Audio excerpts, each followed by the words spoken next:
बिस्मिल्लाहिर्रहमानिर्रहीम starting with name of Allah which is specially merciful and entirely merciful. आज की हमारी जो असाइनमेंट है आपके सामने नज़र आ रही है। असाइनमेंट नंबर 2 है रिसर्च मेथडोलॉजी की। Statement of the problem and objective हमने सेलेक्ट करने हैं। टोटल मार्क्स इसके 20 हैं। क्या चीज़ हमने करना है, जो आपका अप्रूव टॉपिक है उसके आपने लिखने हैं रिसर्च ऑब्जेक्टिव्स, ठीक है, research question and research hypothesis. बाकी सारी इंस्ट्रक्शन है वो आप खुद पढ़ सकते हैं। चलते हैं सोल्यूशन फाइल की तरफ। एक्चुअली नॉट सोल्यूशन फाइल, इसको हम कहते हैं मार्क असाइनमेंट, ठीक है। स्टेटमेंट ऑफ द प्रॉब्लम जो है ना वो यहाँ पे उन्होंने लिखी हुई है एक पैराग्राफ में, ठीक है। आप खुद इसको स्टॉप करके पढ़ सकते हैं।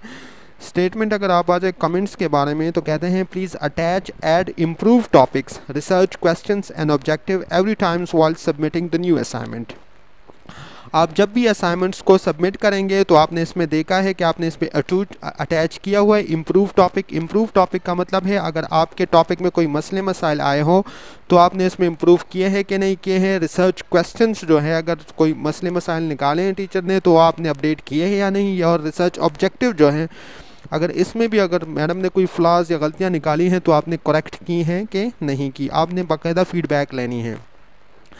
अभी आते हैं ऑब्जेक्टिव्स की तरफ। रिसर्च ऑब्जेक्टिव टॉपिक इनका क्या था, difficulty face by teacher in English teaching as a medium of instruction at secondary level, ठीक है। इन्होंने टोटल कितने ऑब्जेक्टिव लिखे हुए हैं, 6 ऑब्जेक्टिव्स लिखे हुए हैं, ठीक है। इन पे कमेंट्स क्या आए हैं, research questions and hypothesis must be align with your research objectives. Research questions and hypothesis मतलब ये हुआ, ठीक है, स्टेटमेंट हो गई, ये हाइपोथेसिस है। और ऑब्जेक्टिव और क्वेश्चन आपस में अलाइन होने चाहिए। टॉपिक तो क्लियरिफाई हो गया कि टॉपिक ये है। नेक्स्ट अभी आए तो ये क्या कहता है, to explore the difficulties face by teacher in teaching English. यहाँ पे इन्होंने ये मसला किया हुआ है in teaching English as a medium instruction, ये ठीक है। To explore either the school providing teaching as a medium of instruction environment, ठीक है, ये भी सही है। To identify the existence perspective of teacher towards the teaching English, ये भी ठीक है। To determinants that overcome the problem of teacher for teaching English, अच्छा as a medium of instruction इस यहाँ पे डालना है। यहाँ पे क्या कह रहे हैं, टीचिंग इंग्लिश, यहाँ पे देखो टीचिंग इंग्लिश, तो यहाँ पे जो बात हो रही है वो टीचिंग इंग्लिश की नहीं हो रही है, वो हो रही है कि teaching as a medium of instruction. यहाँ पे देखिए, अगर आपको मैं बता दूं कि difficulty face by teacher in English teaching as a medium of instruction, कि आप जो अपने इंस्ट्रक्शन है वो उर्दू में दें, इंग्लिश में दें या पुश्तो में दें, तो यहाँ पे ये इंग्लिश में जो डिफ़िकल्टीज़ वो फेस करती हैं टीचर, उसकी यहाँ पे ये स्टडी है, ठीक है। नेक्स्ट आए यहाँ पे अब क्वेश्चन नंबर 1 ही रॉन्ग है।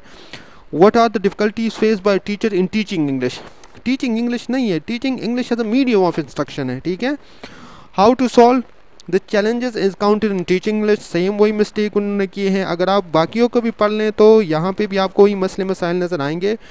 What are the skill to teacher to teach English as a medium of instruction, ये सही है, अभी इन्होंने सही किया हुआ है। Whether the student support teacher in teaching English at secondary level, ये भी गलत है। यहाँ पे जो मुझे इनके एक ऑब्जेक्टिव ये नज़र आ रहा है, बाकी जो इन्होंने ऑब्जेक्टिव क्वेश्चंस और हाइपोथेसिस है ना वो इनके साथ रिलेट नहीं करते। तो इस वजह से टीचर ने कहा है कि हर दफ़ा आप जब असाइनमेंट सबमिट करें तो आप इम्प्रूव टॉपिक जो जो गलतियां मैंने बताई है उनको करेक्ट करके उसको अपलोड किया करें और टीचर से उसकी फीडबैक या रिमार्क्स लिया करें। Thank you for watching my video. अल्लाह हाफिज़।